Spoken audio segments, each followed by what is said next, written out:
Good morning, good afternoon, good evening, wherever it is that you may be. Hello, my name is Dave Wilber, and my friends and colleagues call me the Turfgrass Zealot. Good morning. I am, well, first of all, I'm sporting this really cool Colorado bear hat that I found, and I love it. The other thing is the air quality here where I am has been really rough, and I am just having some of the worst allergies that I've had in a long time. So forgive my voice, forgive the nasal quality of what I'm doing here, and there will be the occasional coughing, choking, spitting, whatever. And I don't know, I guess I could or something, but anyway. We have the technology to handle the electronics of it, just not the physical part of it. Hello, how are you? It's been a couple of weeks since I've been here.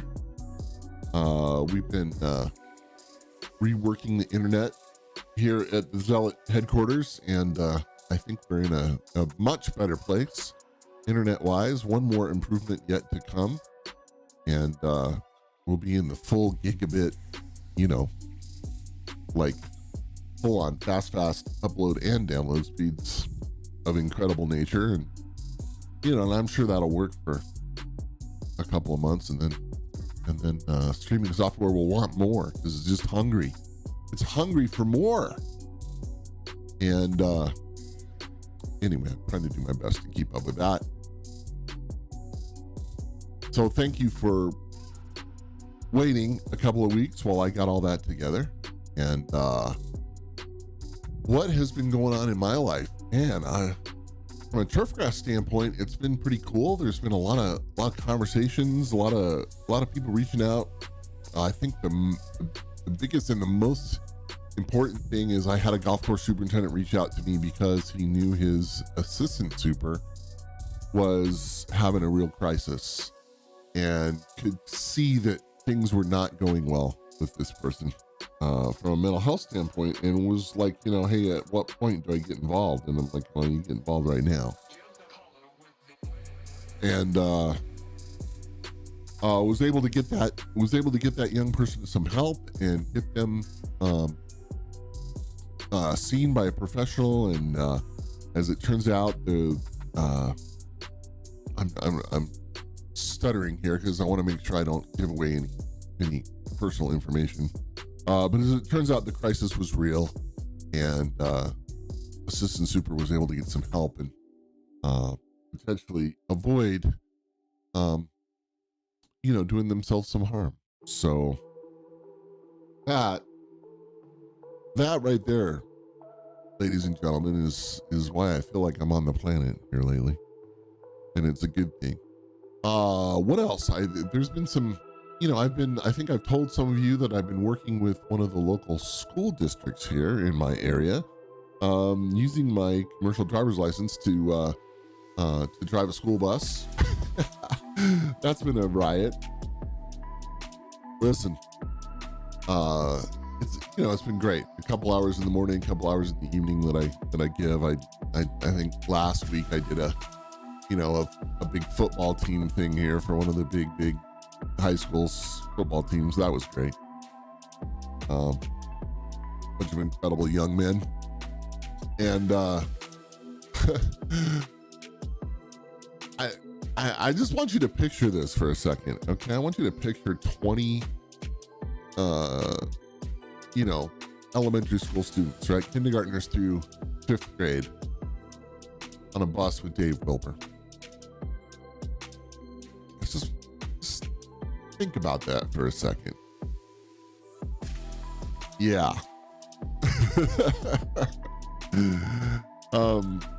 I am not a father. I didn't have kids of my own, so I guess I don't know a lot of the rules, but yeah, that's quite a thing. So kind of what happens is I take this group of 20 elementary school students to school, and then I turn around and I pick up about 50 middle school students. Now, for some reason, the middle schoolers and we have rapport. right? And they're nuts. I mean, they do crazy stuff, but at least I speak to them as I would speak to, I don't know, as I would speak to the golf course crew. I don't know how to, I just speak to them like I'm speaking to you right now. And somehow they've decided I'm okay. But it's quite funny. So, anyway, so I do that.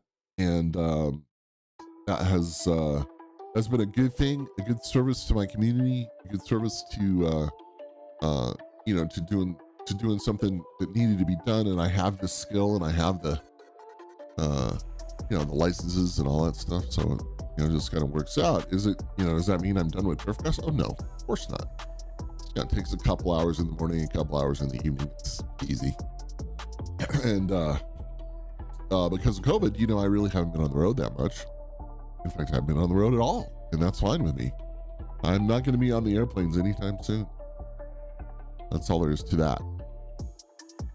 Looking at the date today, 9/11, and thinking about 20 years ago. And not to belittle this, because you can't turn on the TV for the last couple of days, 911 this, 911 that. But I mean, not to, I don't want to belittle is not really the right word, deepen into it. But the idea that I remember it vividly. I was in a hotel room in San Francisco. I had what was I? I was near the San Francisco airport. I guess I had come down the night before. I hadn't flown in from anywhere. I'd come down there because I had meeting stuff. So I routinely would go stay. And I happened to find the best deal near the San Francisco airport. So I was right there. And I woke up that morning and I needed to speak to Troy Flanagan. Troy is the director of agronomy at the Olympic Club, but right now he was at a place called Round Hill Country Club back then, near Walnut Creek, California. And Troy and I were going to go over a couple of things on some soil tests. And then I had a meeting at the Peninsula Club in San Mateo, where we were doing renovation work there. So that was so I called Troy and, I had gotten up in the hotel room and, had made coffee and stuff and just called him. And we had a quick conversation. He said, well, he says, we're not, it's my invitational. And I don't know if we're going to cancel it or what. I said, why? And he goes, well, the world's kind of coming down around our ears. And I said, what are you talking about? And he said, dude, you don't know?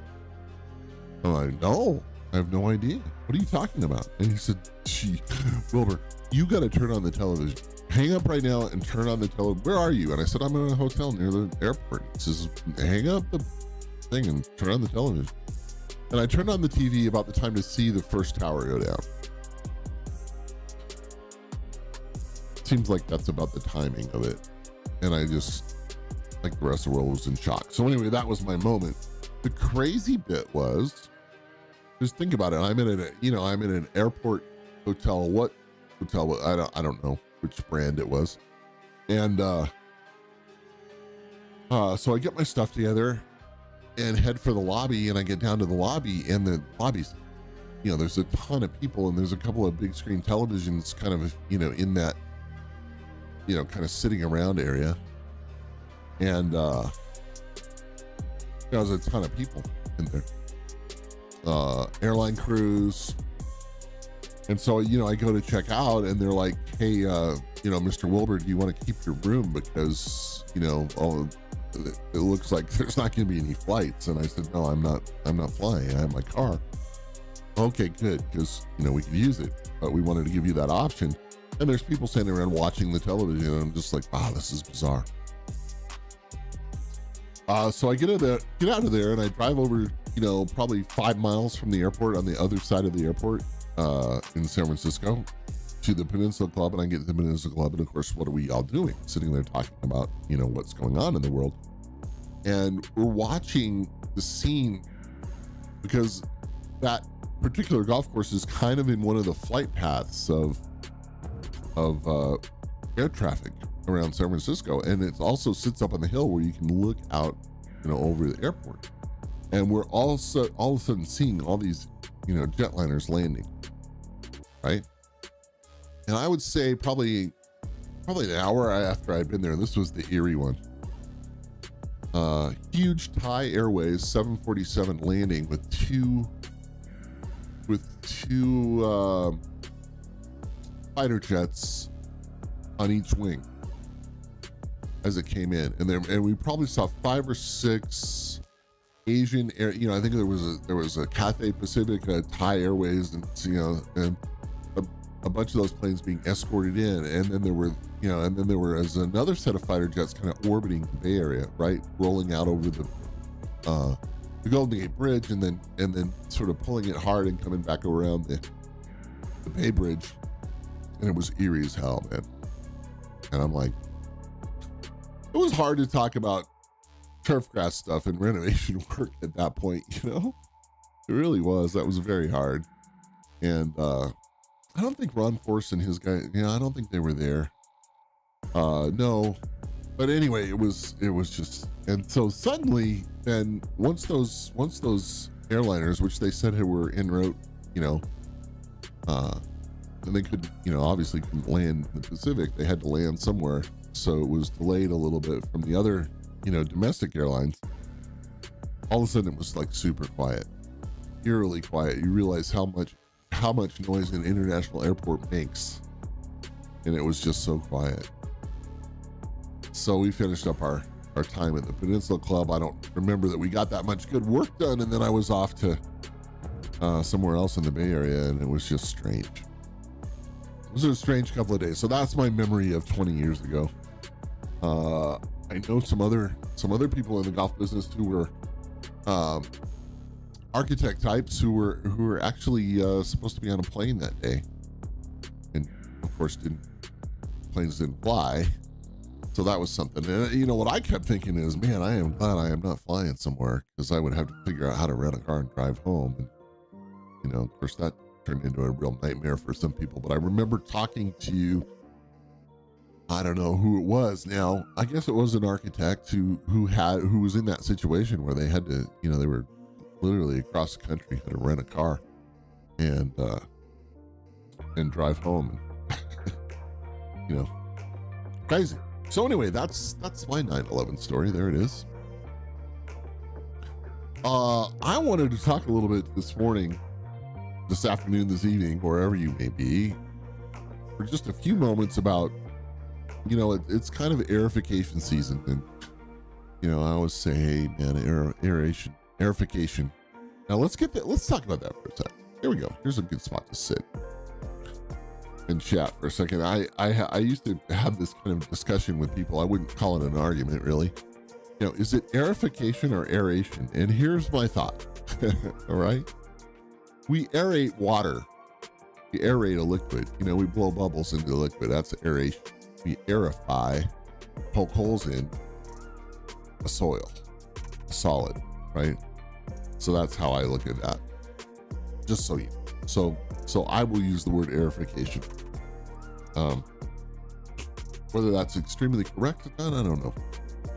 But that's what I'll do. Anyway, talking about aerification and talking about, this whole idea, and I happened to stop into one of the local golf courses the other day because I was looking for a potential gift for somebody in the pro shop, one of the public courses, and of course, Universal Aerification Day, right after Labor Day, and the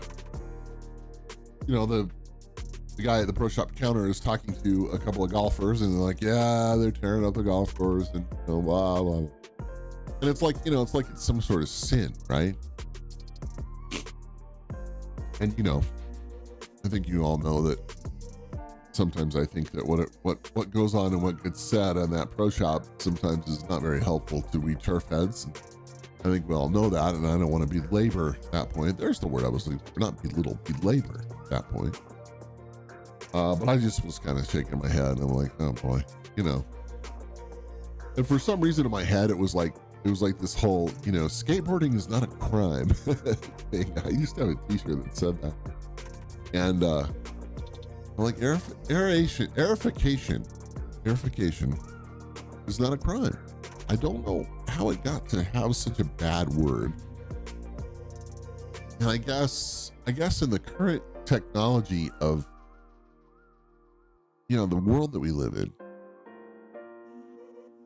and let me back up a little bit and show my old age. I mean, again, thinking about, 20 plus years ago when I was growing grass, we the aerification equipment was not super great, and it was prone to a lot of breakdown. And the Toro 648 didn't exist. I mean, I think Ryan Green's air was the deal, and that thing that son of a gun can spit some chain. All it took is to get a little bit out of timing, or a tooth to come off one of those gear heads, and blam, it was horrible, right? So there wasn't a lot of great equipment back in the day, and that made the job a lot harder. And I remember wanting to, we actually did it. I actually took the airway on my greens, which shocked the hell out of everybody around me, but we did it just because we were trying to break up some layering. That was a whole different thing. We'll get to that in a second. But as far as just the usual core aerification that everybody thinks that they have to do, because this is just what you do and it's on the calendar, so we got to do it. I did that, right? Thinking, I'm winning. I'm doing good stuff here. This is what you do. This is what you're supposed to do. And as it turns out, I mean, probably that wasn't the move. We probably would have gotten away with, and should have, either just used the airway or just done some solid tines and been done with it. So as better and better equipment started to kind of come into the scene, we still hadn't really adapted, I think, and worked on technique. And I started to hear about some golf course superintendents who were running a vertidrain, right, and then core airflying after, or vice versa. And I remember talking to somebody who they had figured out how to spread a bunch of sand and then knock it in with the vertidrain and then core airfly behind it, things like that. That was very, very new. Now, we see this kind of 3-step-in-1 type aerification thing where people get every machine they've got and go out, put it on the greens. But we really weren't doing that stuff in the 90s. And, now we do it. So, okay. So what am I getting at? I get part of it is that we're way, way more efficient. Equipment is better. We're more efficient in 2021 language. The idea of poking holes is so much easier. It's just physically an easier process. It's mechanically an easier process. The equipment is ready for it, and it kind of works, right? So I love that. I love seeing that. So if it's got to be done, it's got to be done. The interesting thing to me is that when I talk to golf course superintendents, and a lot of times we'll have that kind of consulting call pre-aerification. And again, in the time of COVID, so much of this stuff gets done via Zoom and FaceTime and or whatever. I find myself asking somebody, well, why are you pulling cores? And they'll go into the spiel. Well, change our soils and all this. Why? When I started working in other places in the world outside of the United States, I started to see people who were using a lot more solid time type things and doing things, more that way. And it's like, okay. And the correlation to me was these are firmer greens, right? And, I began to really hate soft greens just as a thing. And I started to see that a lot of times, we're core aerifying these greens and they're soft, and they just get softer, and it's just hard, to kind of get them back right into that play state. But when we do it with a solid tine of some sort, whatever it may be, on whatever machine it may be, we don't have that issue. Well, I want to change the soils. I want to, and so then I was speaking at a conference, and I think I want to say it was in Sun Valley, Idaho, and Paul Ricci was on the program with me. And Dr. Ricci had his kind of the first version of his math research stuff, where it's like, how much of the surface am I really affecting? with my 3/8 inch tines, and it was a pretty, to me, it was a pretty low number, right? And so this idea, hey, I'm going to change out my surface after 2 or 3 or 4 aerifications or whatever. It's like, no, it's not going to happen. And I think now that data is pretty widely available. So, you can find that, and you should find that. And I think it's been done by a couple of, maybe Doug Soldat did some other work with that, but, I've seen a lot of, it's pretty easy, right? Here's the percentage of the surface I'm affecting at this spacing with this size time. Pretty common sense. Pardon me. Wow, my voice is just hosed. So, I'm thinking, well, I don't know. We're not really changing out, we're not really changing out a green. So, what else am I going to aerify? Compaction. All right, I get that. We can take compaction out a ton of different ways. I wonder if we make more compaction. The old school method, right? Was, run the Ryan Greens air, the GA60, whatever it was. Pretty tight spacing, 3/8 inch tines. And then, top dress, big heavy top dresser, metermatic top dresser, and then, get a cart and drag sand around. Like, really? What do we do? Did we really remove compaction there? Or did we just, yeah. I just knew that whole thing had to change. Anyway.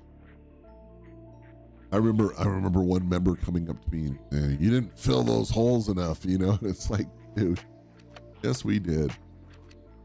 Okay, so there's all that, like compaction removal. Well, there's lots of ways to, deal with compaction. Besides making more compaction, you know what I'm getting at. Thatch control. So, oh yeah, I got to get some thatch out of these greens. And again, if you go back and look at the numbers, it's like, well, how much of the surface am I really affecting? And wouldn't I be better off to get a graden? Or, if I really wanted to grind some thatch out of a green, there's a ton of different ways to do it besides just punching that one hole with a core and dealing with it all, right? Oh, but now we got core harvesters, core processors, cores, and we can do that, Dave. It's no big deal. And so off of every green, we harvest the cores where all that good biology sits. Oh, no, that wasn't good with me.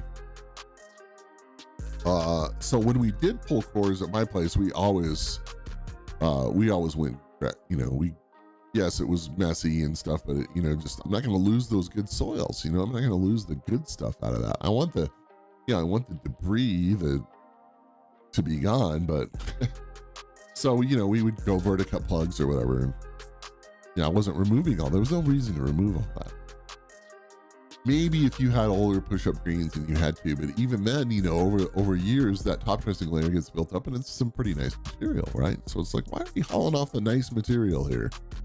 Putting it in a pile? No. So a lot of conversation about that over years. And I just kept going back to, why are we making this so hard? Now we gotta have core harvester. Why don't we just stop pulling cores?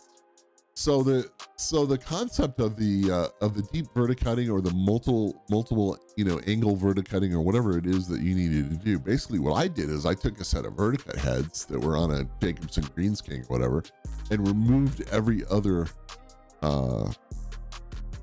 it's not a tine, but every other blade. And then that would go deeper, right? The machine wouldn't bog down, and I could set it at, we go deeper. This is pre-grading. As soon as I saw the grading, I was like, oh, this is so great. And then we started to think about, why are we really, if I want to have great bent grass greens, and I guess I'm talking about bent grass here for a second.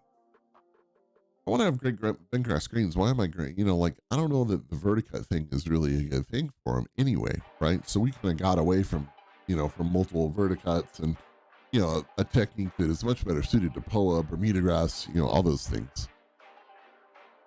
And for straight bent grass growth, it's like, yeah, let's put the verticutters away. We might even put the groomers away too. Let's get some brushes. Maybe that's enough. And kind of go that direction. So that was good. And if we did need to do some thatch control, get the grading out, hog the things out, get as much thatch off them as you can, bury them in sand and try to get back to a, firmer, more solid surface. And so that combination of the grading and the solid pine became, a real big thing for us. And then eventually I shouldn't need to use that deep verticutting. Let's just do solid tines. And not only that, let's do solid tines a bunch of different times and really look at the timing. So that's what I want to get to next. I'm transitioning to looking at my notes and I'm transitioning to timing.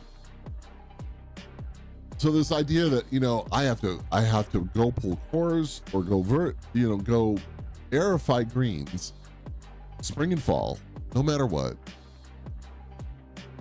It's like, I don't know about that. And again, let's go back to the bentgrass thing. Aren't I just creating opportunities for the poet to do better? If I'm going out and punching holes early and stuff, why wouldn't we punch holes in the hot weather? Oh, no, Dave, you can't. I hear the superintendent's just looking at me like I have, this is where I would get the, dude, you don't grow grass for a living anymore. What are you talking about? You just think up crazy shit. But it's like, why aren't we punching holes in the hot weather? Why not? And let's punch a solid hole and let's, and how about this? Let's punch a solid hole in the hot weather and punch a lot more smaller holes. Wouldn't that be better? So then we started, kind of working those angles and, things got better, right? We had a firmer green. We had, we did have the compaction issue. We had the gas exchange issue kind of taken care of, all those sorts of things, right? It's like, yeah, I want to vent those greens. Oh, venting. There's that great word, right? What do I vent with? Well, back in the day, we vented with various spiker kind of things. My favorite venting attachment was this spiker that I had that went on the back of a Sand Pro. We go out and run that thing at high speed, really make a difference during some hot weather. Oh, okay. So now we've got all these, these multiple tine options, solid tines, cross tines, ninja tines, knife tines, and it's like, wow, this is cool, right? And so we talk those things through and it's like, oh, this is way better. And then I talked to that same superintendent and they're like, yeah, we're getting ready for fall aerification. I'm like, so you're going to go out and pull those 3/8 inch cores no matter what, huh, bro? Why? We start to run down the list of, the textbook list of why you do core aerification. And it's like, no, I don't think any of that really works. I don't think it works for your situation. Let's talk about shoulder seasons. Spring and fall in a lot of climates is a great time to play golf. I mean, I'm in the Denver, Colorado area right now. It's been hot the last week or so. It's been pretty hot, right? But that is that is changing. And the days are, like the mornings are getting crisp, right? I'm outside every morning now early and it's just nice. And it's golf shirt weather. I'm about to throw on the hoodie. It's so good, right? It's such a great time to be out and about. And, wherever you may be in the country, in the world or whatever, the shoulder season, often the spring is that time when we got to get going and the weather's maybe more unpredictable and we don't know. The fall is, in my mind, fall has always been just the perfect golf season. I love the fall. I love everything about fall. It's my favorite season by far. And so, so we're going to go out September 3rd, September 4th, whatever, right after Labor Day and, beat up our greens, right? And yeah, they're going to come back pretty quickly. And if you do it right, they come back really quickly. But why? Maybe there's another way. And for those of you that make your money on the daily play aspect of things, those of you as far as your facilities go, and again, this gets back to is aerification a bad word? No, it's not. Aerification is a necessary thing and done right. it's one of those perfect turfgrass practices that has to be done and all that. But man, I don't think we're in a place in our world anymore, and I don't think we're in a place where we have to, based on the equipment, based on the technology, where we really have to go out and really knock the hell out of things. That we can be a little bit less invasive. A friend of mine in a colder climate waits till the very last minute before they go punch holes. They damn near do it, before the snow flies. And just let that fall surface be what it's going to be. After the summer of insanity play and putting out way too much water, all that stuff. It's like, hey, let's let them be. Let's let them drift a little bit here. And that works good. All right, so why are we talking about all this? I mean, first of all, let's go back to the main point. Aerification in and of itself is not a dirty word. And we need to continue to tell people, whether it be the guys in the pro shop, whether it be, our green community people, whatever, aerification is not a bad thing. 20 years ago, it was a tougher thing, right? But now, not so much. So, we're gonna punch some holes. We're gonna do some stuff. So that's, let's get over this bad word thing. Thing number 2, aerification doesn't have to happen at the same time on the calendar just because. And maybe you really need to look at your situation and say, well, I gotta put this in a better place in our calendar. And then I need to adapt, right? So timing, don't just go, oh, it's the day after Labor Day, I got to get out there and punch, really? Why? Think about that. Right? Hey, for some people, that is the time. I get it. For other people, not so much. Springtime aerifications for a lot of people set a lot of people back. And when they realize that and get away from that, or change their technique, let's say they change their technique, and we get away from the standard, 3/8-inch hole thing or whatever. And so that sort of dovetails into the next thing that I'm talking about, technique wise. Again, now what we see people go out, there's various combinations of this, but hey, I'm going to do some deep tining. I'm going to do some drill and filling, and then I'm going to do some core aerification. And, we're going to get that part of the thing done if I really need to work that surface out. If I don't, then I'm going to go out and do multiple deep tines, put a bunch of sand on either before or after. There's so many great ways to do it, right? We have so many great tools available to us. So that's good. So thinking that through. Then thinking through, okay, so, we've done this. And a common mistake that I see people make is they want to get back on their greens, way too early. So let's say that we go out and we do some solid tining and, with a vertidrain or whatever, and a big, huge top dressing. And then, for some reason, like everybody's got those sand reels, sitting around. These are my sand reels. These are the ones that the mechanic won't shoot me for if I put them out on the greens, and they're out on those greens really early. And I'm like, why did you do that? Leave them be. They're not going to grow much. You're going to, the sand is there. Let that sand work in. Don't go suck up a bunch of sand with the sand heads. I mean, just let it be, right? Stay off the damn things. And so we talked that through. All right, fertility wise, the old school technique used to be is just, let's gas these greens up just as hard as I can. Let's drag a bunch of fertilizer into the holes and all that. And it's like, no, the pre-invasion fertility needs to be correct. The post-invasion fertility can wait a little bit until that surface kind of, knits together, right? So what do? Maybe we go out and, and make a couple of pretty good applications prior to any invasive technique that's just going to, grow us a little bit more grass, but we don't want to be harvesting. And, then we do the invasive technique. And what I don't want to have is I don't want to have a bunch of fertile holes, right? I want to drag in, my soil corrections, my phosphorus, whatever it is that you're doing, just into the holes, right? So we got to wait. And so what we do now is we let the things, we gas them up a little bit with a little bit of nitrogen to kind of get them through the wear and tear of all that. And then after things have settled a little bit, then we'll go out and we'll put out some soil amendments and let those be on a more even kind of basis, and it works, right?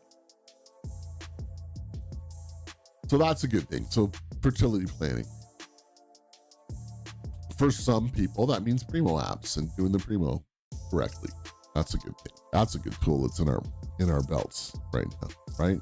And so if we handle that right and the pendulum swings, into that growth stage coming out of a primo thing, we can use that to our advantage, right? So let's say, without having to put out a bunch of nitrogen, let's say I'm at the end of my primo curve here, which hand works.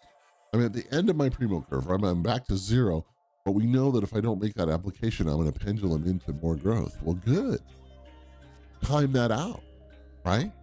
And so again, our researchers have done a bunch of great research with that. So, growing degree days, all that sort of stuff, you'll know when that pendulum's, and so use it to your advantage.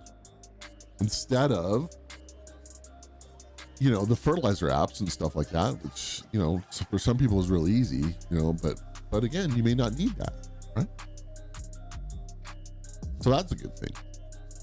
How about if I'm going to do a bunch of overseeding?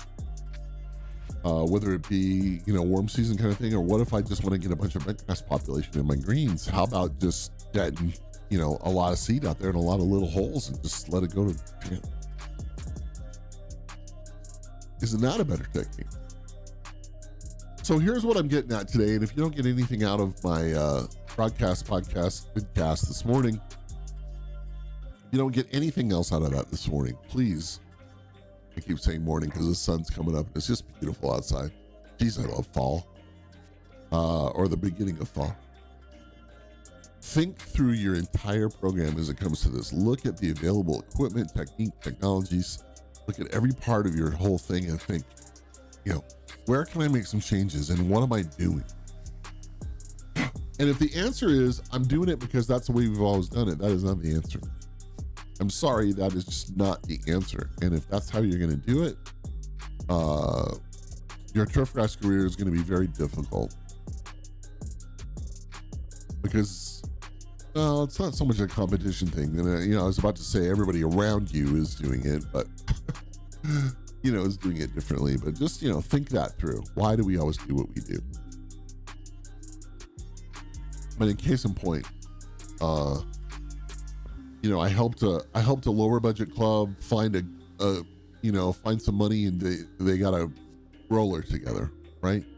And we pulled back their fertility a little bit, and now and again, because they have a labor shortage in their particular area, they go triplex mow greens a couple days a week, and they roll greens a couple days a week, and it works for them. Right? That's the program. They're mowing half as much as they used to and using this roller. And when it all got started, of course, the golf course superintendent is, because this is not the way we've always done it. Well, now he's like, damn, Dave, greens are really good and this is really easy. And like, yeah, sometimes we make it harder on ourselves than we should. How about that, turf heads? Do we make it harder on ourselves than we should? It's like, I remember a superintendent telling me, an old superintendent telling me this story about an assistant of his who he just wasn't happy unless he rolled up the shop doors and put every piece of equipment they had out on the golf course in some fashion. He's like, why are you making it so complicated? Come on, dude, back off a little bit. And said assistant went on to be a really great turf head.